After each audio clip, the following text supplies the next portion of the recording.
ఇప్పుడు అది రైటా ఇది రైటా అని చెప్పి వీటితోటి బాప్తీసాన్ని మరి రెండోసారి తీసుకోవచ్చా అంటే నీకు బాప్తీసం అయిపోయిందని అన్నాడు. కాబట్టి ఇది చెల్లదండి. ఖచ్చితంగా బాప్తీసం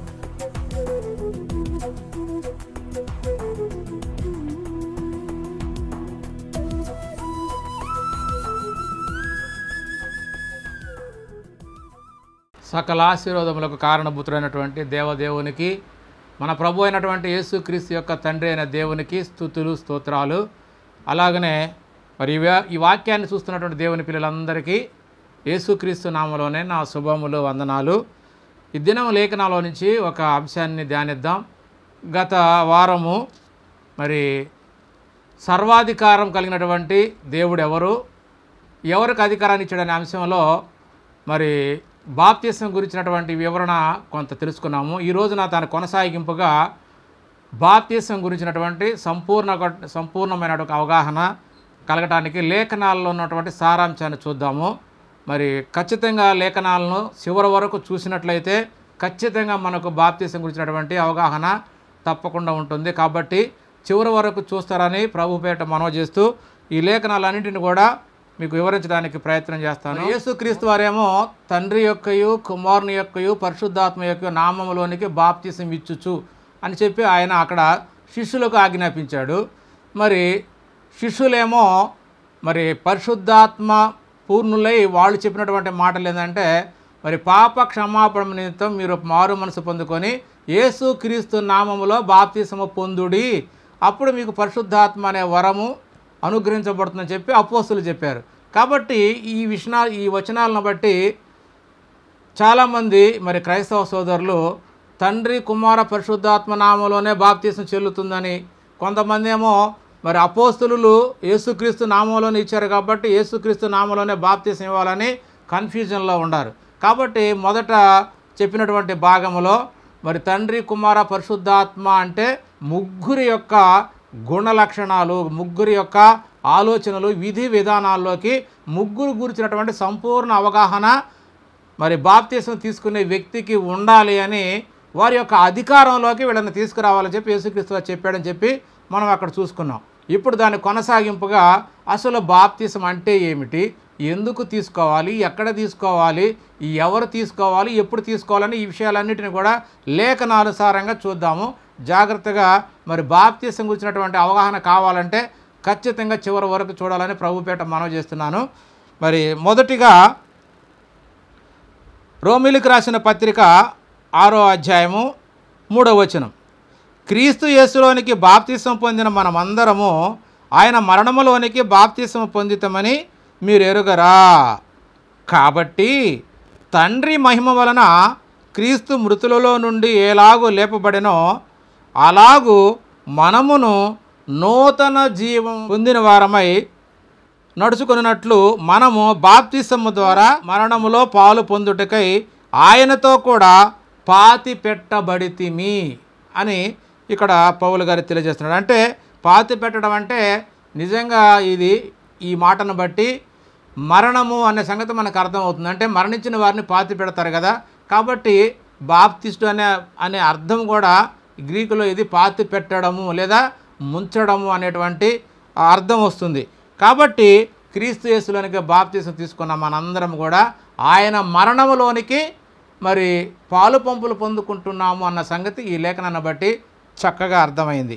5వ వచనం కూడా, మరియు ఆయన మరణము యొక్క సాదృశ్యమందు ఆయనతో ఐక్యము గలవారమైన ఎడల ఆయన పునరుత్థానం యొక్క సాదృశ్యమందును ఐక్యము గలవారమై ఉందుము అంటున్నాడు. అంటే మరణానికి సాదృశ్యం మనం ముందు చూసాం, తర్వాత పునరుత్థానానికి సాదృశ్యం అంటే తిరిగి మరలా లేపబడడం. యేసుక్రీస్తు వారు ఏ విధంగా అయితే దేవుని చేత 3 దినాలు లేపబడ్డాడో అలాగనే నీటిలో ముంచబడినటువంటి మనము ఆయన పునరుత్థానానికి సాదృశ్యమైనటువంటి ఆయన పునరుత్థానంలో పాలు పంపులు పొందేవారిగా తిరిగి మరలా నీళ్ళలో నుంచి తిరిగి లేపబడము.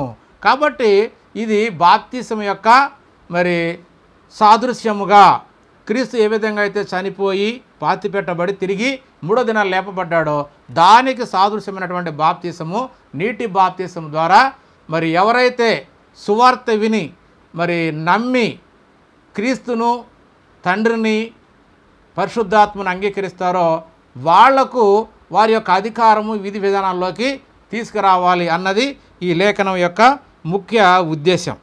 కాబట్టి మరి మనకు అర్థం కావాల్సింది ఏంటంటే ఇంకొక వచనం కూడా చూద్దాము. కొలస్సీలకు రాసిన పత్రిక 2వ అధ్యాయము 12వ వచనం. మీరు బాప్తిసమందు ఆయనతో కూడా పాతి పెట్టబడిన వారై ఆయనను మృతులలో నుండి లేపిన దేవుని ప్రభావమందు విశ్వసించుట ద్వారా ఆయనతో కూడా లేచితిరి. దేవుని ప్రభావమందు మనము మరి నమ్మినట్లయితే యేసుక్రీస్తు వారిని లేపాడు కాబట్టి అదేవిధంగా మనల్ని కూడా లేపుతాడు అనేది ఒక విశ్వాసం. ఆ దేవుని యొక్క శక్తిని మనము ఖచ్చితంగా అర్థం చేసుకోవాలి. కాబట్టి ఇక్కడ బాప్తిసం అంటే మరణించడము, సమాధి చేయబడడం, తిరిగి మరలా లేపబడము, అంటే క్రీస్తులోనికి మనం వెళ్ళడం, అంటే క్రీస్తు యొక్క మరణంలోనికి మనము కూడా పాలు పంపులు పొందుకోవడం. కాబట్టి ఇంకొక విధంగా అయితే మరి ఆయనను ధరించుకోవడమే, క్రీస్తుని ధరించుకోవడము, క్రీస్తుని మనలో మరి ప్రతిష్ఠ చేసుకోవడం అనే మాటలు కూడా మనకు అర్థమవుతాయి. ఆ మాటను కూడా చూద్దాము. గలతీయులకు రాసిన పత్రిక 3వ అధ్యాయం 27వ వచనం. క్రీస్తులోనికి బాప్తిసం పొందిన మనమందరము, క్రీస్తులోనికి బాప్తిసం పొందిన మనమందరము క్రీస్తును ధరించుకొని ఉన్నారు అనే సంగతిని ఇక్కడ పౌలు గారు చక్కగా గలతీయులకు రాసిన పత్రికలో తెలియజేస్తున్నాడు. కాబట్టి ఇక్కడ బాప్తిసం అంటే మనకు పాతి పెట్టడము, లేదా మరణించడము, లేకపోతే క్రీస్తులోకి వెళ్ళడము, క్రీస్తును ధరించుకోవడం అన్న సంగతి మనకు బాప్తిసం అంటే అర్థం మనకి ఇక్కడ చక్కగా అర్థమవుతుంది. కాబట్టి మరి బాప్తిసం అర్థం మరి మనం తెలుసుకున్నాం. కాబట్టి ఇప్పుడు బాప్తిసం అనేది ఎవరు తీసుకోవాలి, బాప్తిసం అనేది ఎవరు తీసుకోవాలి అన్న సంగతిని మనము చూద్దాం. మార్కు గారు రాసినటువంటి సువార్త 16వ అధ్యాయము 16వ వచనం. సువార్తను నమ్మిన వారు, సువార్త ప్రకటించిన తర్వాత సువార్తను నమ్మిన వారు మరి విని విశ్వసించిన తర్వాత నమ్మి బాప్తిసం తీసుకోవాలి అన్నది మనకు ఇక్కడ ఈ వచనాన్ని బట్టి చూస్తే అర్థమవుతుంది.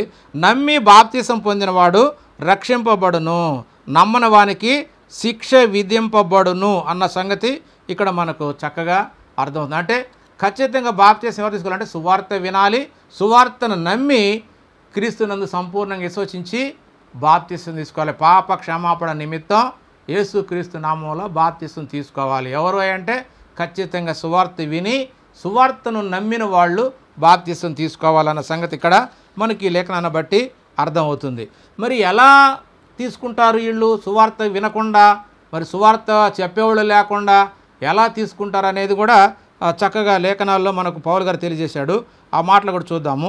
రోమీలకు రాసిన పత్రిక 10వ అధ్యాయము 17-18 వచనాల్లో ఇలా ఉంది. కాగా వినుట వలన విశ్వాసము కలుగును. వినుట వలన అంటే వినాలి అంటే చెప్పేవాళ్ళు ఉండాలి కదా. కాబట్టి సువార్తను వినుట వలన విశ్వాసము కలుగును. వినుట క్రీస్తును గురించినటువంటి మాట వలన కలుగును, క్రీస్తుని గురించిన మాట వలన కలుగును. అయినను నేను చెప్పున్నదేమనగా వారు వినలేదా అంటే అప్పటి ఉన్నటువంటి ఆ కాలంలో ఉన్నటువంటి అపోస్తుల బోధలు ఉన్నటువంటి విన్నవారు, ఆ కాలం ఉన్న వారందరూ వినలేదా అని ఇక్కడ పౌలు గారు చెప్తున్నాడు. వారు వినలేదా? విన్నారు కదా. మరి వారి స్వరము భూలోకమందంతటికి, వారి యొక్క మాటలు మరి బూదిగంతముల వరకును బయలు వెళ్ళను అంటున్నాడు. కాబట్టి ఆ రోజున వాళ్ళు సువార్త విన్నారు కదా, మరి వాళ్ళు చెప్పారు. క్రీస్తు వారు అధికారాన్ని ఇచ్చి శిష్యులందరినీ సువార్త చేయమని చెప్పి పంపించాడు. వాళ్ళు మరి ఆ రోజుల్లోనే మరి బూదిగంతముల వరకు సువార్తను ప్రకటించినట్టుగా మనకు లేఖనాలు ఉన్నాయి. అవే చెప్తున్నాడు ఇక్కడ పౌలు గారు. అలాగనే 14-15 వచనాల్లో కూడా మరి ఈ వచనాల్లో కూడా మనం చూద్దాం. ముందుగా చెప్పిన వచనాలు ఇవి. 13వ వచనం ఏమంటున్నాడంటే, ప్రభు నామమును బట్టి ప్రార్థన చేయువాడెవడో అతడు రక్షింపబడతాడు. ప్రభు నామమున ప్రార్థన చేసేవాళ్ళు రక్షింపబడతాడు అని చెబుతూ ఇంకా ఏమంటున్నాడంటే, మరి తెలియకుండా ఎలా ప్రార్థన, ఆ వ్యక్తి ఎవరో తెలియకుండా ఎలా ప్రార్థన చేస్తాడు అన్న సంగతిని పౌలు గారే తెలియజేస్తున్నాడు 14వ వచనంలో. వారు విశ్వసింపని వానికి ఎట్లు ప్రార్థన చేస్తారు? ముందు అతను ఎవరో తెలియాలి, అతని గురించినటువంటి చెప్పిన మాటలు మరి వినాలి, వింటేనే విశ్వసిస్తాడు. కాబట్టి వినకుండా ఎలా చేస్తాడు? ఖచ్చితంగా వినాలి కదా. అందుకనే మరి విశ్వసింపని వానికి ఎట్లు ప్రార్థన చేస్తారు? కాబట్టి ముందు చెప్పాలి, వినాలి, విన్న తర్వాత నమ్మాలి, నమ్మిన తర్వాత మారు మనసు పొందుకొని బాప్తిసం ఇవన్నీ జరగాలి. ఇవన్నీ జరగాలంటే ముందు సంఘం మరి ప్రకటించే వాళ్ళని పంపించాలి. పంపించిన వారు సువార్తను ప్రకటించాలి. ప్రకటించిన తర్వాత విన్నటువంటి వారు విశ్వాసంతో క్రీస్తునందు నమ్మిక ఉంచి బాప్తిసం తీసుకోవాలి. అవే చెప్తున్నాడు ఇక్కడ. వారు విశ్వసించిన వానికి ఎట్లా ప్రార్థన చేస్తారు? వినని వానిని ఎట్లు విశ్వసించుదురు? ప్రకటించువారు లేకుండా వారు ఎట్లు విందురు? ప్రకటించువారు పంపబడిన ఎడల ఎట్లు ప్రకటించుదురు? ఇందు విషయమై ఉత్తమమైన వాటిని గూర్చిన సువార్త ప్రకటించు వారి పాదములెంతో సుందరములైనవి అంటున్నాడు. అంటే ఇక్కడ సంఘం యొక్క బాధ్యత చాలా ఎక్కువగా కనపడుతుంది. సంఘము ద్వారా అంటే యేసుక్రీస్తు వారు అపోస్తులకు ఇచ్చినటువంటి అధికారము ద్వారా మరి సంఘము ద్వారా పంపబడినటువంటి సువార్థికులు ఆ రోజులలో ఉన్నారు. ఫిలిప్ గారు కానీ మరి బర్నాబా వీళ్ళందరూ కూడా మరి సంఘం ద్వారా పంపబడ్డవాళ్ళు. కాబట్టి అలా సంఘము మరి సువార్త చేయడం వరకు పంపాలి. ఆ పంపబడిన వారు సువార్తను ప్రకటించాలి. ఆ తర్వాత విన్నటువంటి వారు రక్షణ కిందికి రావాలి. తండ్రి గురించి, కుమారుని గురించి, పరిశుద్ధాత్మ గురించి సంపూర్ణ సువార్తను ప్రకటింపబడాలి.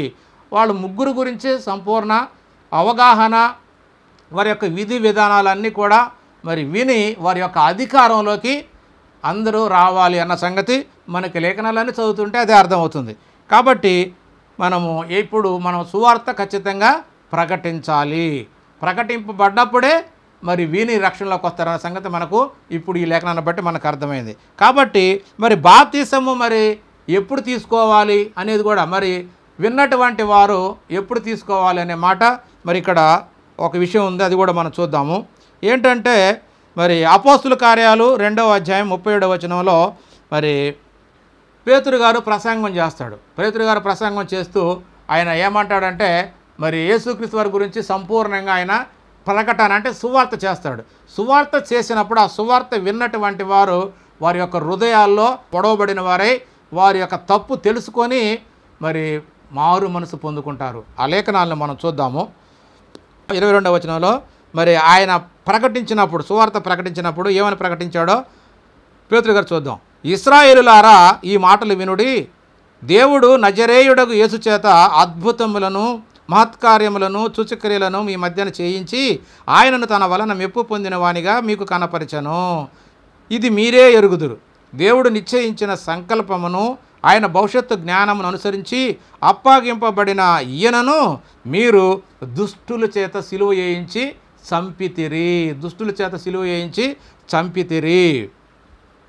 మరణము ఆయనను బంధించి ఉంచుట అసాధ్యము కనుక దేవుడు మరణ వేదనలను తొలగించి ఆయనను మృతులలో నుండి సజీవంగా లేపాను అని ఇక్కడ మరి పేతురు గారు సువార్త ప్రకటించాడు. అంటే ఆయన మరణము గురించి ప్రకటించాడు. అలాగే కీర్తనకారుడు రాసినటువంటి కీర్తనలో ఉన్నటువంటి విషయాన్ని కూడా పేతురు గారు మరలా వాళ్లకు జ్ఞాపకం చేశాడు. పునరుత్థానం తిరిగి లేవడాన్ని గురించి కూడా మరి ఇక్కడ ఆయన తెలియజేశాడు. ఆ మాట కూడా చూద్దాము. అపోస్తుల కార్యాలు 2వ అధ్యాయం 31. క్రీస్తు పాతాళములో ఎడవబడలేదనియు ఆయన శరీరము కుళ్ళిపోలేదనియు దావీదు ముందుగా తెలుసుకొని ఆయన పునరుత్థానమును గురించి చెప్పాను. ఆయన అంటే యేసుక్రీస్తు వారిని తిరిగి 3వ దినాన దేవుడు లేపుతాడని, యేసుక్రీస్తు వారు కూడా నేను తిరిగి లేస్తానని చెప్పి ఆయన చెప్పినటువంటి లేఖనాలను కూడా మరి ఆయన తెలియజేశాడు. కాబట్టి ఈ పునరుత్థానము అనేది మరి తిరిగి లేవడము, చనిపోయి తిరిగి లేవడం అనేది మనకు అర్థమవుతుంది. కాబట్టి ఇక్కడ సువార్త అంటే మనకు మరి ఆయన మరణము, సమాధి, తిరిగి లేపబడటం అంటే పునరుత్థానము, వీటినే మరి సువార్త అంటారు. ఈ సువార్తలోనే దేవుడు ఎవరో అర్థమవుతుంది, క్రీస్తు ఎవరో అర్థమవుతుంది, పరిశుద్ధాత్మ సహాయం, పరిశుద్ధాత్మ యొక్క కార్యం కూడా ఖచ్చితంగా మనకు తెలుస్తుంది. కాబట్టి సువార్త ప్రకటిస్తే ఖచ్చితంగా ఈ ముగ్గురు యొక్క విధి విధానాలు ఖచ్చితంగా మనకు అర్థమై తీరుతాయి. ఇంకొక మాట చూద్దాము. ఏమన్నాడు 36వ వచనం, మీరు సిలువ వేసిన యేసునే దేవుడు ప్రభువుగాను క్రీస్తుగాను నియమించెను. ఇది ఇశ్రాయేలులో వంశమంతయు రూఢిగా తెలుసుకొనవలెనని చెప్పాను. కాబట్టి ఈ సువార్త విన్నటువంటి వాళ్ళు బాప్తిసం తీసుకోవాలి. ఈ సువార్త ఎవరైతే వింటారో వాళ్ళు మాత్రమే బాప్తిసం తీసుకోవాలి. కాబట్టి వారు విని క్రీస్తుని గురించి వార్త విని హృదయములో నొచ్చుకొనిన వారై, సహోదరులారా మేమేమి చేతమని పేతురును కడమ అపోస్తులను అడగగా 38, 39 వచనాలు. పేతురు, మీరు మారు మనసు పొంది పాపక్షమాపణ నిమిత్తము ప్రతివాడు యేసుక్రీస్తు నామమున బాప్తిసము పొందుడి, అప్పుడు మీరు పరిశుద్ధాత్మను వరము పొందుదురు.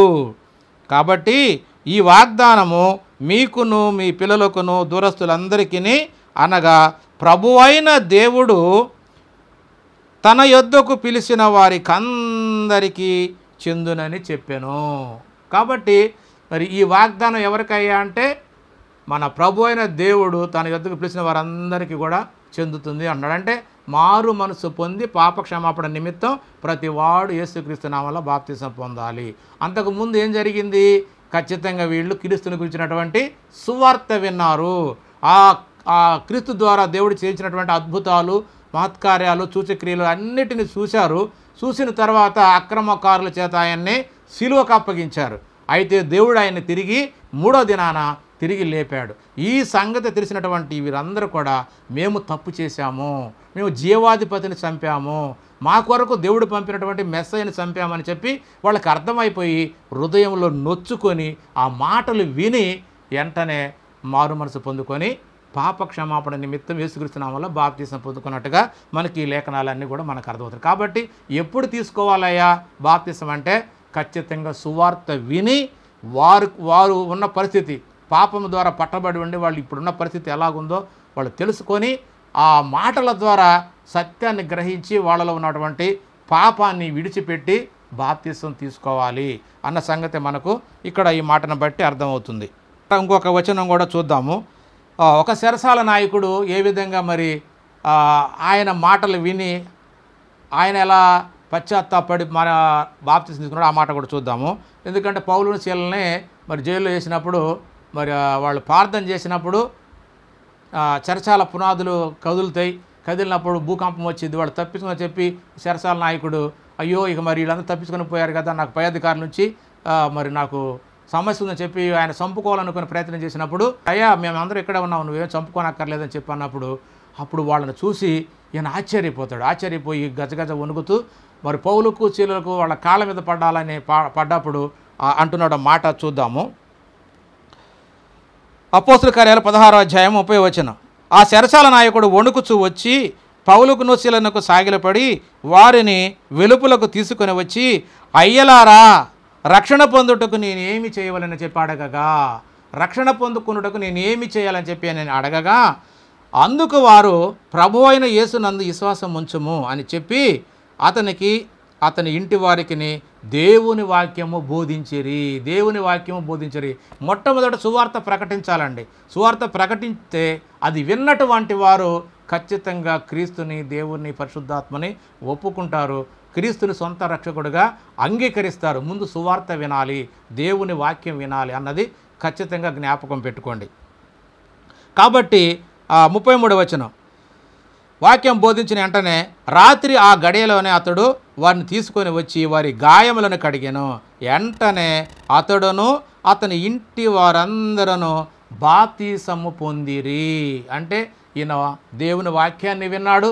పౌలు శీలల యొక్క అక్కడ జరిగినటువంటి కార్యక్రమం అంతా చూశారు. వాళ్ళు పాటలు పాడటం, వాళ్ళ చేతులకి కాళ్ళకు బంధాలు వేసినా కూడా దేవుని మయమరుతూ పాటలు పాడినప్పుడు మరి భూకంపం వచ్చినప్పుడు మరి వాళ్ళు తప్పించుకొని పోయే అవకాశం ఉన్నా కూడా వాళ్ళు తప్పించుకొని పోయేసరికల్లా ఆయన హృదయం ఎంతో కలత చెంది అమ్మ వీళ్ళు నిజంగా దేవుని వారు అని చెప్పి గుర్తించి మరి పశ్చాత్తాపడి బాప్తిసం తీసుకున్నట్టుగా ఈ లేఖనాలను బట్టి మనకు అర్థమవుతుంది. కాబట్టి ప్రతి ఒక్కరు ముందు దేవుని వాక్యాన్ని, సువార్తను వినాలి, అప్పుడే బాప్తిసం తీసుకోవాలి. కాబట్టి మరి బాప్తిసం ఎవరివ్వాలి? మరి ఇట్లా రక్షణలోకి రావాలనుకున్నప్పుడు బాప్తిసం ఎవరివ్వాలి అనేది కనుక మనం ఆలోచించినట్లయితే, ఎవరైతే అంతకుముందు క్రీస్తుని గురించినటువంటి సువార్త, రక్షణ సువార్త విని బాప్తిసం ద్వారా రక్షణ పొందుకొని పరిశుద్ధాత్మ వరం పొందుకొని ఉంటారో వాళ్ళందరూ మరలా బాప్తిసం ఇవ్వడానికి, వేరొకరికి బాప్తిసం ఇచ్చే అర్హతను ప్రతి ఒక్కరికి ఉంటుంది. అంటే ఎవరైతే రక్షణ పొందుకొని బాప్తిసం పొందుకొని రక్షణలో కొనసాగుతూ మరి ఆత్మ ప్రకారంగా నడిపింపబడతారో వాళ్ళందరూ మరలా బాప్తిసం ఇచ్చేటువంటి అవకాశం వారికి ఉంటుంది. తర్వాత మరి బాప్తిసం ఎక్కడివ్వాలి అనేది కూడా మనం లేఖనాన్ని బట్టి చూసినట్లయితే సమృద్ధిగా నీళ్ళున్న చోట ఇవ్వాలి. సమృద్ధి కంటే నీళ్లు అంటే బాగా కనీసం నడుము లోతు మొల లోతులు నీళ్లు సమృద్ధిగా ఉన్న చోట నీళ్లు బాప్తీసం ఇవ్వాలి. కాబట్టి బాప్తీసం తీసుకున్న వాళ్ళు కానీ ఇచ్చేవాళ్ళు కానీ ఇద్దరు ఖచ్చితంగా నీళ్ళలో దిగాలి. లేఖనాలను చూద్దాం మనం. యోహాను గారు రాసినటువంటి సువార్త 3వ అధ్యాయము 22-23 వచనాలు. అటు తర్వాత యేసు తన శిష్యులలో కూడా యూదయ దేశమునకు వచ్చి అక్కడ వారితో కాలము గడుపుచు బాప్తీసం ఇచ్చుచూ ఉండెను. సలీము దగ్గరనున్న ఐనోను స్థలమున నీళ్లు విస్తారముగా ఉండెను కనుక యోహాను కూడా అక్కడ బాప్తీసం ఇచ్చుచూ ఉండెను. జనులు వచ్చి బాప్తీసము పొందిరి అంటున్నాడు. కాబట్టి ఖచ్చితంగా ఇక్కడ ఐనోన్ అనే స్థలం దగ్గర నీళ్లు విస్తారంగా ఉన్నాయి. అక్కడ ఇంతకుముందు బాప్తీసం ఇచ్చే యోహాను బాప్తీసం ఇచ్చాడు. అలాగే యేసుక్రీస్తు వారు కూడా అక్కడికి వచ్చినప్పుడు ఆయన పేరు మీద యేసుక్రీస్తు శిష్యులు బాప్తీసం ఇచ్చుచూ ఉన్నారన్న సంగతి ఇక్కడ మనకు తెలుస్తుంది. అలాగనే మరి అపోస్తుల కార్యాలు 8వ అధ్యాయం 36-38 వచనాల్లో కూడా నపంసకుడు మరి దేవాలయానికి వచ్చినప్పుడు ఆత్మ మరి ఫిలిప్పును మరి ప్రేరేపించినప్పుడు ఆ ఫిలిప్పు ఆయనకు సువార్త చెప్పి బాప్తీసం ఇచ్చినట్టుగా మనకి లేఖనాలను బట్టి మనం చదివితే అర్థమవుతుంది. అది కూడా చూద్దాము. 8వ అధ్యాయం 36-38. వారు త్రోవలో వెళ్ళుచుండగా నీళ్లుండ ఒక చోటికి వచ్చినప్పుడు నపంసకుడు ఇదిగో నీళ్లు, నాకు బాప్తీసం ఇచ్చుటకు ఆటంకం ఏమని అడిగి రథము నిలపమని ఆజ్ఞాపించాను. ఆజ్ఞాపించిన అక్కడ ఒకటి ఉంది. అంటే దానికి పూర్తి అర్థం ఏమిటో కింద ఫుట్నోట్లో ఉంది. అంటే కొన్ని బైబిల్లోనేమో ఈ 37వ వచనం కింద ఫుట్నోట్లో పాఠాంతరం అని రాయబడి ఉంది. దీన్నే 37వ వచనం కింద ఇప్పుడు లేటెస్ట్ బైబిల్లో 37వ వచనం కింద చేర్చారు. అయితే దాని అర్థం ఏమిటయ్యా అంటే ఇక్కడ ఫిలిప్పు గారు ఏమంటున్నాడంటే, నీవు పూర్ణ హృదయంతో విశ్వసించిన ఎడల పొందవచ్చునని చెప్పాను. నువ్వు పూర్ణ హృదయంతో విశ్వసించిన ఎడల పొందవచ్చునని చెప్పాను. అందుకు నపంసకుడు యేసుక్రీస్తు దేవుని కుమారుడని విశ్వసించుచున్నానని చెప్పాను. యేసుక్రీస్తు దేవుని కుమారుడని విశ్వసించుచున్నానని చెప్పాను. అప్పుడు ఫిలిప్పు నపంసకుడు ఇద్దరును నీళ్లలోనికి దిగిరి. అంతటా అతనికి బాప్తీసం ఇచ్చాను. కాబట్టి ఈ వాక్యాన్ని బట్టి మనకు అర్థం కావాల్సింది ఏంటంటే, ఖచ్చితంగా బాప్తీసం తీసుకునే వాళ్ళు సువార్త విని యేసుక్రీస్తుని గురించినటువంటి సువార్త విని ఈ యేసుక్రీస్తు దేవుని కుమారుడని ఎవరైతే విశ్వసిస్తారో వారు ఖచ్చితంగా బాప్తీసం తీసుకోవచ్చు. ఎందుకంటే ఈ యేసుక్రీస్తునే దేవుడు మరి రక్షకుడుగాను విమోచకుడుగాను ఈ లోకానికి అధిపతిగా నియమించినట్టుగా మనకు లేఖనాలన్నీ అపోస్తుల బోధ అంతా వింటే అర్థమవుతుంది. అందుకనే మరి పౌలు గారు కూడా మీరు సిలువేసినటువంటి యేసునే దేవుడు ప్రభువుగా క్రీస్తుగా నియమించడం చెప్పి పేతురు గారు అంటాడు. అలాగే యేసే దేవుని కుమారుడని పౌలు గారు ప్రకటించాడు. కాబట్టి ఇక్కడ నపంసకుడు కూడా నువ్వు చెప్పిన మాటను బట్టి యేసుక్రీస్తే దేవుని కుమారుడని విశ్వసిస్తున్నాను అనగానే వెంటనే ఫిలిప్పును మరి నపంసకుడు ఇద్దరు నీళ్ళల్లోకి దిగి మరి బాప్తీసం తీసుకున్నట్టుగా మరి ఫిలిప్పు గారు బాప్తీసం ఇచ్చినట్టుగా మనకి ఈ లేఖనాలన్నీ అర్థమవుతున్నాయి. కాబట్టి బాప్తీసం తీసుకోవాలంటే మొట్టమొదట యేసుక్రీస్తు దేవుని కుమారుడని ప్రసంగం విని తెలుసుకొని నమ్మాలి. అలాగే నీళ్లున్న లోతుకెళ్ళి ఖచ్చితంగా మరి బాప్తీసం ఇచ్చేవాళ్ళు తీసుకునేవాళ్ళు ఇద్దరు నీళ్ళల్లోకి దిగాలి. మొల లోతు నీళ్ళల్లో దిగితేనే మరి ఆ మనిషిని పాతి పెట్టాలి. అంటే మనం చనిపోయిన వ్యక్తిని పాతి పెట్టడానికి మరి ఒక గుంత తీస్తాం, అంటే భూస్థాపన కరానికి కనీసం ఒక 3 అడుగుల లోతు తీస్తాం. ఎందుకంటే పెట్టడానికి ఆ మాత్రం లోతు ఉంటేనే ఖచ్చితంగా ఆ పెట్టెను ఇట్లా లోపల పెట్టడానికి మరి మనిషి పైకి ఎక్కడానికి మట్టి కమ్మడానికి సరిపోతుంది. అలా కనీసం అదే విధంగా కనీసం మొల లోతు నీళ్లు ఉంటే తప్ప ఆ వ్యక్తిని మరి అలా ఆ మరణానికి సాదృశ్యమైనటువంటి ఆ మరణ అట నీళ్ళల్లో అలా ముంచి తిరిగి మరలా లేపాలి. అంటే ఆ మరణానికి సాదృశ్యంగా నీటిలో ముంచడము మళ్ళీ నీటిలో నుంచి పైకి లేపడం, అంటే పూర్తిగా నీళ్ళల్లో ముంచాలి తిరిగి లేపాలి. కాబట్టి ఆ బాప్తీసం ఇచ్చే వ్యక్తి కూడా నీళ్ళల్లోకే దిగాలి. అయితే మన వాళ్ళు ఏం చేస్తారంటే ఆ తీసుకునే వ్యక్తిని మాత్రమే ఒక డ్రమ్ములో నిలబెట్టి ఆ డ్రమ్ములో నీళ్లు పోసి అతనిని మాత్రమే ముంచుతారు. కానీ ఈ పాస్టర్ గారు మాత్రం ఒడ్డునే ఉంటాడు. నేను చాలామందిని చూశాను. మా ఊర్లో కూడా మా పాస్టర్ గారు కూడా అలా ఆయన తొట్టులో ఒక పెళ్లి బాప్తీసం ఎలా ఇచ్చాడంటే ఆ పెళ్లి చేసుకునే అమ్మాయిని మాత్రమే ఆ తొట్టులో నిమిట్టి తొట్టిన నీళ్ళు వచ్చి ఈయన ఒడ్డు నుండి ఆమెకు బాప్తీసం ఇచ్చి నీకు బాప్తీసం అయిపోయిందని అన్నాడు. కాబట్టి ఇది చెల్లదండి.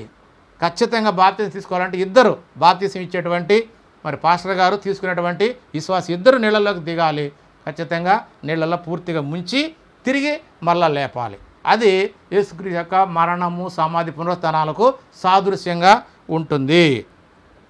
కాబట్టి మరి అలా తీసుకుంటేనే అది చాలామంది, ఇంకా కొంతమంది ఏమో మరి జెండా కింద నుంచి నడిచిపోతే చాలు, లేకపోతే కొన్ని నీళ్ళు తీసుకొని చిలకరించి నెత్తి మీద ఇట్టు జల్లి నీకు బాప్తిసం అయిపోయింది. ఇది కాదండి. ఖచ్చితంగా లేఖనాలలో ఏ విధంగా యేసుక్రీస్తు వారు బాప్తిసం పొందాడు, బాప్తిసం ఇచ్చే యోహాను ఏ విధంగా బాప్తిసం ఇచ్చాడు, ఫిలిప్పు గారు నపుంసకుడికి ఏ విధంగా బాప్తిసం ఇచ్చాడు, ఇవన్నిటిని మనం చదివినప్పుడు ఖచ్చితంగా వారిని మనము అపోస్తులను మనము మరి పోలి నడుచుకోవాలి తప్ప మన సొంత ఆలోచనలు మనం చేయకూడదు.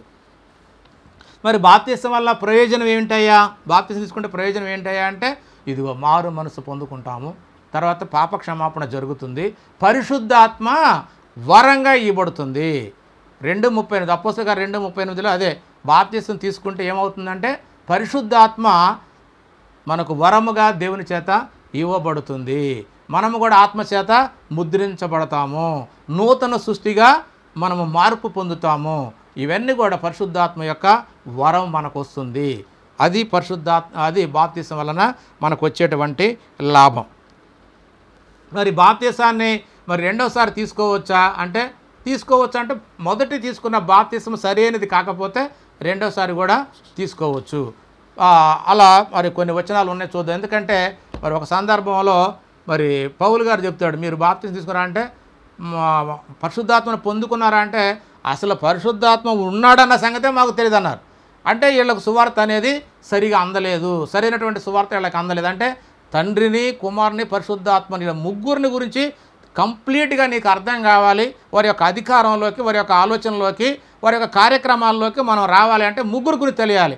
అయితే ఇక్కడ వీళ్ళు ఏమంటారంటే అసలు పరిశుద్ధాత్ముడు ఉన్నాడన్న సంగతే మాకు తెలియదు అంటున్నారు. కాబట్టి పరిశుద్ధాత్ముడు ఉన్న సంగతి తెలియకపోతే మరి బాప్తిసం వచ్చినప్పుడు పరిశుద్ధాత్మ వరం నీకు ఎలా వస్తుంది? కాబట్టి సువార్త ప్రకటింపబడాలి.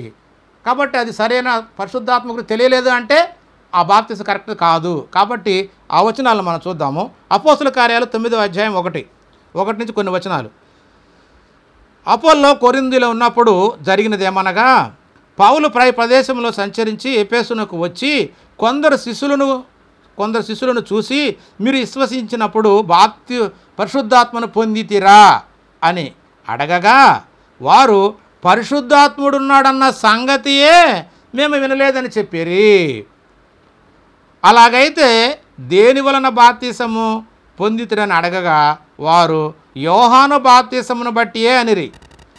అందుకు పౌలు, యోహాను తన వెనక వచ్చువాని యందు అనగా యేసునందు విశ్వాసం ఉంచవలనని ప్రజలతో చెప్పుచు మారు మనసు విషయమై బాప్తిసమిచ్చుచూ వచ్చనని చెప్పాను. వారు ఆ మాట విని ప్రభు అయిన యేసు నామములో బాప్తిసము పొందిరి. ప్రభు అయిన యేసు నామములో బాప్తిసం పొందిరి.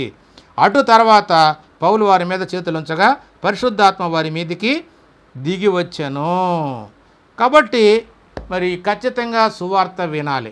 కాబట్టి మనకు చెప్పినటువంటి మాటల ప్రకారంగా మరి ఇప్పుడు మన వాళ్ళందరికీ ఉన్నటువంటి సమస్య ఏమిటంటే, ఇక్కడ యేసుక్రీస్తు నామంలో వీళ్ళు బాప్తిసం ఇచ్చారు కదా, మరి అక్కడ యేసుక్రీస్తు వారేమో తండ్రి యొక్క, కుమారుని యొక్క, పరిశుద్ధాత్మ యొక్క నామంలో బాప్తిసం అన్నాడు కదా, ఇప్పుడు అది రైటా ఇది రైటా అని చెప్పి వీటితోటి కొంతమంది మన క్రైస్తవులు అర్థం కాక.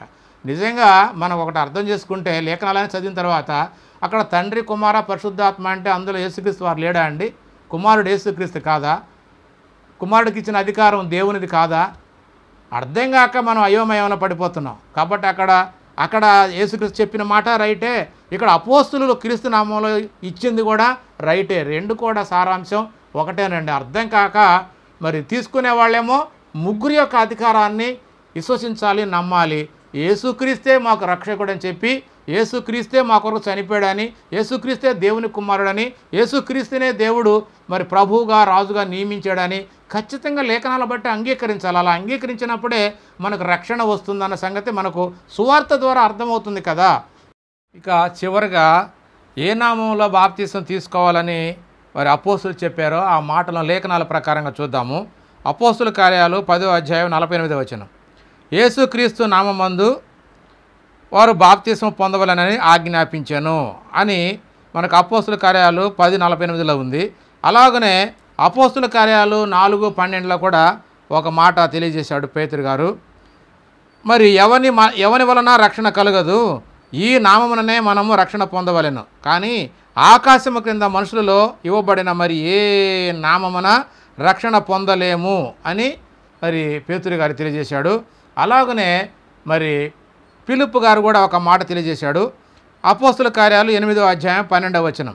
అయితే ఫిలిప్పు దేవుని రాజ్యమును గూర్చియు యేసుక్రీస్తు నామమును గూర్చియు సువార్త ప్రకటించుచుండగా వారు అతని నమ్మి పురుషులను స్త్రీలను బాప్తీసము పొందిరి. కాబట్టి మనం తండ్రి కుమార పరిశుద్ధాత్మ యొక్క నామము రైటే, యేసుక్రీస్తు వారి యొక్క నామములో ఖచ్చితంగా తీసుకోవాలని అపోస్తులు చెప్పారు. అంటే ఆ యేసుక్రీస్తే దేవుడు ఏర్పాటు చేసినటువంటి దేవుని కుమారుడు. కాబట్టి ఆయననే దేవుడు అభిషేకించి ఈ లోకానికి మెస్సయ్యగా రాజుగా మరి పంపించి ఆయన ద్వారానే సమస్తమును ఆయన సంకల్పాన్ని నెరవేర్చినట్టుగా ఈ లేఖనాలన్నీ చూస్తుంటే మనకు అర్థమవుతుంది. కాబట్టి అక్కడ యేసుక్రీస్తు వారు చెప్పినటువంటి మాట తండ్రి యొక్కయు కుమారుని యొక్క పరిశుద్ధాత్మ యొక్క నామములో కంటే వారి యొక్క ముగ్గురి యొక్క అధికారం కిందికి తీసుకురావాలని, అలాగే అపోస్తులు చెప్పింది కూడా యేసుక్రీస్తు నామములోనే బాప్తీసం ఇచ్చారు. అది రైటే, ఇది రైటే.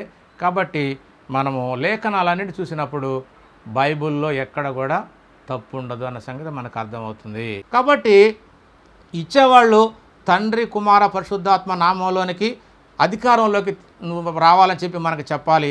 అలాగే తీసుకునేవాళ్ళు కూడా యేసుక్రీస్తుకు సాదృశ్యమైనటువంటి మరణము, సమాధి, పునరుత్థానాలకు సాదృశ్యమైన బాప్తిసంలోకి పాలు పంపులు పొందుతున్నాం. కాబట్టి యేసుక్రీస్తు వారే మన గురించి చనిపోయాడు. కాబట్టి ఆ యేసుక్రీస్తు యొక్క అధికారం కిందికి మనం అందరం రావాలి, ఆయన నామాన్ని అంగీకరించాలి. కాబట్టి ఇక్కడ యేసుక్రీస్తు నామం అన్నా, అక్కడ తండ్రి కుమార పరిశుద్ధాత్మ నామం అన్నా ఒకే అధికారం. కాబట్టి ఇప్పుడు క్రీస్తును ప్రకటించిన క్రీస్తు తండ్రి ఎవరో మనకు అర్థమవుతుంది. క్రీస్తుకు సహాయంగా ఉండి ఆయన చనిపోయినప్పుడు ఏ ఆత్మ సాయంతో లేపబడ్డాడో, ఏ ఆత్మ ప్రకారంగా ఈ కార్యాలన్నీ చేశాడో అవన్నీ మనకు అర్థమవుతుందండి. కాబట్టి ఇక్కడ రెండు సందర్భాలు మరి కరెక్ట్గా అర్థం చేసుకుంటే రెండు రైటే. యేసుక్రీస్తు చెప్పింది రైటే, అపోస్తులు క్రీస్తునామం ఇచ్చింది కూడా రైటే. కాకపోతే ఈ మరణ సమాధి పునరుత్థానాలు అనేవి ఖచ్చితంగా క్రీస్తుకే సరిపోతాయి. కనుక క్రీస్తే చనిపోయాడు, క్రీస్తే సమాధి చేయబడ్డాడు, క్రీస్తే లేపబడ్డాడు. కాబట్టి ఆయన మరణానికి సాదృశ్యమైన బాప్తిసం అంటే ఆయన నామంలోనే తీసుకోవడం రైటు. ఇచ్చేవాళ్ళు ముగ్గురిని ప్రకటించి వారికి ముగ్గురు యొక్క అధికారంలోకి తీసుకురావాలి. అలాగే తీసుకునేవారు యేసుక్రీస్తుని సొంత రక్షకుడిగా, దేవుని కుమారుడిగా నేను అంగీకరిస్తానని చెప్పి యేసు నామాన్ని, యేసు అధికారాన్ని ఒప్పుకోవాలి. అంతే తప్ప వాళ్ళు ఈ నామంలో ఇచ్చారు కాబట్టి తండ్రి కుమార పరిశుద్ధాత్మ వద్దని కాదు. అంటే యేసుక్రీస్తు నామం అనగానే తండ్రితో పని లేదు, పరిశుద్ధాత్మతో పని లేదని కాదు. యేసుక్రీస్తు నా అధికారం ఇచ్చినా ఆ యేసుక్రీస్తు వారికి అధికారం ఇచ్చిన వాడు దేవుడు. మరలా యేసుక్రీస్తు అధికారంలోనే మరి పరిశుద్ధాత్మ కూడా అపోస్తుల ద్వారా ప్రకటింపజేశాడు. కాబట్టి అధికారం అనేది దేవుంది. కాబట్టి దేవుడే సర్వాధికారి. ఆ అధికారాన్ని తన కుమారునికి ఇచ్చాడు. ఆ కుమారుని యొక్క అధికారంలోనే కొన్నిటిని తీసుకొని పరిశుద్ధాత్మ అపోస్తుల ద్వారా బోధించాడు. కాబట్టి యేసుక్రీస్తు నామములో రైటే. కాకపోతే మరి తండ్రి కుమార పరిశుద్ధాత్మ అంటే ముగ్గురు యొక్క విధి విధానాల్లోకి, వాళ్ళ అధికారంలోకి, వాళ్ళ నామంలోకి మనల్ని అందరినీ తీసుకురావాలి. ముగ్గురు అవసరమే. మనల్ని తండ్రికి అంటున్నాడు. మరి యేసుక్రీస్తు వారు మరి మన పాపంలోకి వెళ్ళినప్పుడు పాపం నుంచి మళ్ళీ తిరిగి తన ప్రాణాన్ని వెలగా చెల్లించి ఆయన పాపము నుండి మనల్ని కొని పాపం నుంచి విముక్తి చేస్తున్నాడు.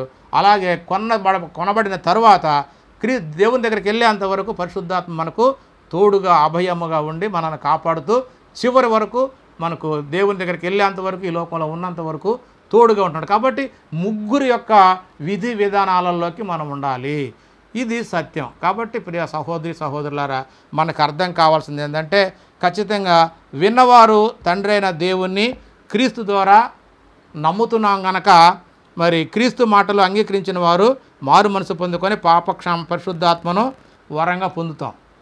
మత్తయి రాసినటువంటి 28:19 వచ్చిన ప్రకారంగా అంటే ముగ్గురు యొక్క నామంలోనికి అంటే అధికారంలోనికి మరి ముగ్గురు యొక్క అధికారం ఒక్కటే, అదే దేవునిది. అంటే నామము అంటే గ్రీకులో ఓనోమో అని అంటారు.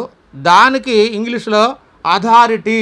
ఓనోమో అంటే అథారిటీ లేక అధికారము అని మరి దానికి అర్థం ఉంది. కాబట్టి ఓనోమో అంటే గ్రీకులో అధికారము లేక అథారిటీ. అంటే ఇక్కడ నామం అనగానే ఏదో సాధారణంగా ఉచ్చరించే యేసు అని, యేసు అనే 2 అక్షరాలు ఉచ్చారణ కాదు, కానీ ఆ యేసుక్రీస్తుకు ఉన్నటువంటి గొప్పతనం, దేవుడు ఆ యేసుక్రీస్తుని ఎంతగా హెచ్చించాడో ఆ విషయాలన్నీ మనం తెలుసుకుంటే ఖచ్చితంగా ఆ అధికారం అనేది దేవుడిచ్చాడనే సంగతి మనకు అర్థమవుతుంది. కాబట్టి చివరిలో ఒక్క మాట చదువుకొని ముగించుకుందాం. ఎందుకంటే యేసుక్రీస్తు వారికి ఆ అధికారాన్ని ఎవరిచ్చారనేది మరి ఎఫెసీ పత్రికలో పౌలు గారు ఒక మాట అంటాడు. ఆ మాట చూసుకొని ముగించుకుందాము. ఎఫెసీయులకు రాసినటువంటి ఆ పత్రిక 1వ అధ్యాయము 20-21 వచనాల్లో మనం చూద్దాము, చదువుకుందాం. ఆయన ఆ బలాతిశయం చేత క్రీస్తును మృతులలో నుండి లేపి సమస్తమైన ఆధిపత్యము కంటేను, అధికారము కంటేను, శక్తి కంటేను, ప్రభుత్వము కంటేను ఈ యుగమునందు మాత్రమే గాక రాబో యుగమునందును పేరు పొందిన గొప్పవాళ్ళుగా ఈ భూమి మీద బతికిన వాళ్ళందరికంటే కూడా యేసుక్రీస్తుని ఇంకా దేవుడు హెచ్చించాడన్న సంగతి ఇక్కడ అర్థమవుతుంది. పేరు పొందిన ప్రతి నామము కంటేను, నామం అంటే 2 అక్షరాల పేరు కాదు, ఆ పేరుకున్నటువంటి ఘనత, ఆ పేరుకున్నటువంటి మహిమ, ఆ పేరుకున్నటువంటి గొప్పతనం అనేది మనకు అర్థం కావాలి. అంటే పేరు పొందిన ప్రతి నామము కంటేను ఎంతో ఎచ్చుగా పరలోకమునందు ఆయనను తన కుడి పార్శ్వమున కూర్చుండబెట్టుకొని ఉన్నాడు అన్న సంగతి ఇక్కడ పౌలు గారు చెప్పినట్టు మాటను బట్టి మనకు అర్థం కావాలి. కాబట్టి ఇక్కడ నామమానంగానే 2 అక్షరాల గురించి కాదండి, దేవుని యొక్క వాక్య సారాంశం మనకు అర్థం కావాలి. అక్కడ యేసుక్రీస్తు వారి తండ్రి యొక్కయు, కుమారుని యొక్క, పరిశుద్ధాత్మ యొక్క నామము అంటే అది దేవుని అధికారమే. యేసుక్రీస్తు యొక్క నామం అంటే ఇది దేవుని అధికారం. ఎందుకంటే ఇక్కడ దేవుడు ఈయన దేవుడని కాదు, దేవుడు యేసుక్రీస్తు వారిని హెచ్చించి ఆయనకి ఇచ్చినటువంటి నామము, అధికారం. అదే చూసాం ఇక్కడ. దేవుడు తన బలాతిశయం చేత క్రీస్తును మృతుల్లో నుండి, చనిపోయిన వాళ్ళ నుంచి లేపి అత్యున్నతమైన అధికారాన్ని ఇచ్చి ఆయన కుడి పార్శ్వన కూర్చోబెట్టుకున్నాడు దేవుడు. యేసుక్రీస్తు వారికి ఇచ్చిన అధికారం ఎవరిది అంటే దేవునిది. ఇది అర్థమైతే ఖచ్చితంగా ఇక్కడ యేసుక్రీస్తు అధికారం అన్నా, ఆడ తండ్రి, కుమార, పరిశుద్ధాత్మ యొక్క అధికారం అన్నా ఒకటే. నామం అనగానే ఏదో మనం అందరం పిలుచుకుంటాం కదా, పుట్టినప్పుడు చిన్నపిల్లలకి మరి నామకరణం చేస్తారు. ఏంటంటే వాడి పేరు వెంకటేశు, వీడి పేరు రాము, వీడి పేరు రవి, వీడి పేరు పేతురు, మరి మార్తా, మరియా, ఇలాంటి పేర్లు ఉంటాయి. ఆ పేర్లు కాదండి, అక్షరాలతో పిలువబడేటువంటి ఒక వ్యక్తిని గుర్తించడానికి పిలువబడే పేర్లు కాదు. ఆ పేరుకున్నటువంటి ఘనత, నామము. పుట్టినప్పుడు పేర్లు పెడతాం, కానీ పెరిగిన తర్వాత ఏదైనా మంచి చదువు చదువుకుంటే కలెక్టర్, ఇంజనీర్, డాక్టరు, ముఖ్యమంత్రి, ప్రధానమంత్రి, ఇలాంటి అధికారాలు, బిరుదులు అవండి. అవి ఆ యేసుక్రీస్తు వారికి ఇచ్చినటువంటి బిరుదు ఏమిటంటే అత్యున్నతమైనటువంటి నామము. అదే యేసుక్రీస్తు నామము, యేసుక్రీస్తు అధికారము, అది దేవుని అధికారం అన్న సంగతి మనకు అర్థమైతే ఖచ్చితంగా మరి ఇక్కడ ఏ నామంలో మనం తీసుకోవాలి, ఇప్పుడు అన్ని వివరణ చూసుకున్నాం కాబట్టి మరలా చూసుకొని యేసుక్రీస్తు నామం అంటే ఏమిటి, మరి తండ్రి అంటే ఎవరు, యేసుక్రీస్తు ఎవరు, పరిశుద్ధాత్మ ఎవరు, కుమారుడు ఎవరు అనేది మనకు పూర్తిగా అర్థమైతే చక్కగా తండ్రి, కుమార, పరిశుద్ధాత్మ గురించి సంపూర్ణంగా సువార్త విని యేసుక్రీస్తు సొంత రక్షకుడిగా అంగీకరించి యేసుక్రీస్తు నామంలో తీసుకునేవాళ్ళు యేసుక్రీస్తు నామంలో బాప్తిసం తీసుకోవాలి. ఇచ్చేవాళ్ళు తండ్రిని, కుమారుని, పరిశుద్ధాత్మను ముగ్గురిని పరిచయం చేసి ముగ్గురు యొక్క అధికారంలోకి, ఆ సంఘం, క్రీస్తు అనే సంఘంలోకి ముగ్గురు యొక్క అధికారం కిందికి తీసుకురావాలి. ఇది దేవుడు క్రీస్తు ద్వారా ఏర్పాటు చేసినటువంటి క్రీస్తు సంఘము. ఆ సంఘంలో సభ్యులు కావాలంటే ఈ ముగ్గురు యొక్క అధికారం కిందికి రావాలి. అంటే ఈ బాప్తిసం అనేది సభ్యత్వం తీసుకోవడానికి మొదటి మెట్టుగా మనం అర్థం చేసుకోవచ్చు. అంటే బాప్తిసం అంటే సభ్యత్వంగా కూడా మనం, ఎందుకంటే బాప్తిసం తీసుకున్న వాళ్ళే సంఘంలో మరి బలలో పాల్గొనేటువంటి యోగ్యత కలుగుతుంది. కాబట్టి ఇది ఒక రకంగా క్రీస్తు నామంలో తీసుకోవడం అంటే బాప్తిసం అనేది సభ్యత్వంతో సమానమని కూడా మనకు ఒక మీనింగ్ అర్థమవుతుంది. కాబట్టి విషయాన్ని మరి గ్రహించి తెలుసుకుంటారని మరి ప్రభు పేట మనవి చేస్తూ, మరి దేవుడు మరి ఉన్నటువంటి మాటలన్నిటిని బట్టి మిమ్మల్ని సర్వసత్యంలోకి నడిపిస్తాడని మరి యేసుక్రీస్తు పేరట నమ్ముతూ మరి కోరుకుంటున్నాను. ఆమెన్. అందరికీ వందనాలు. దేవునికి స్తోత్రం.